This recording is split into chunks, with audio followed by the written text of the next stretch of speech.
بہت سے لوگ جو ہوتے اہل حق ہیں، یعنی علم بھی صحیح ہے مگر اس علم کو چھپاتے ہیں، مصلحت پسندی کا غیر ضروری مصلحت پسندی کا شکار ہو جاتے ہیں، مالی مفاد کا شکار ہو جاتے ہیں.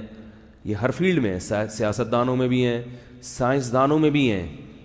یہ جو سائنسی تحقیقات ہوتی ہیں نا، مجھے ایک سائنٹسٹ نے ہی بتایا کہ ہر تحقیق میں یہ ضروری نہیں ہے کہ اس سائنٹسٹ نے اخلاص کی بنیاد پہ یہ تحقیق، بعض دفعہ اس کے اپنے مفاد ہوتے ہیں، پیسہ بھی کھلایا جاتا ہے کہ یہ والی رپورٹ پیش کر دو.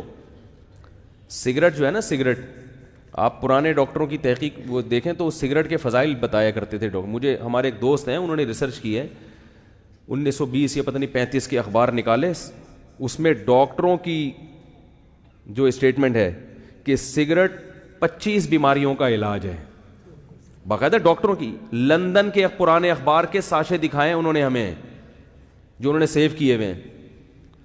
تھروٹ انفیکشن، یہاں پہ نا گلے کا انفیکشن درست ہوتا ہے، یہ ہوتا ہے، یہ پتہ نہیں کیا کیا. حالانکہ وہ ڈاکٹر تھے، لیکن وہ اشتہارات کیوں لگائے ڈاکٹروں نے؟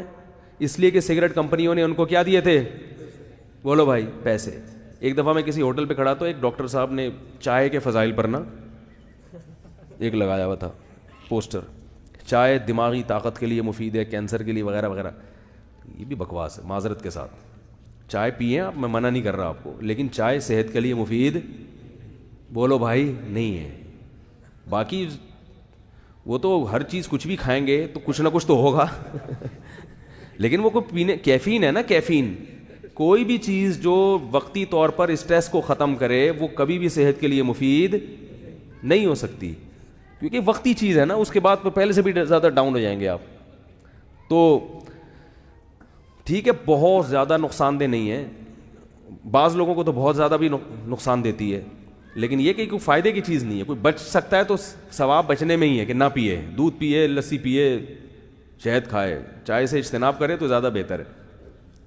تو میں یہ عرض کر رہا تھا کہ جیسے ڈاکٹروں میں سب نہیں، بعض لوگ ڈاکٹر بھی بکتے رہے ہیں ہمیشہ، سائنٹسٹ بھی بعض بک جاتے ہیں، اور اسی طرح مولویوں میں بھی بہت سے بولو بھائی بکتے ہیں. تو آپ نے یہ دیکھنا ہے کہ صحیح ہے یا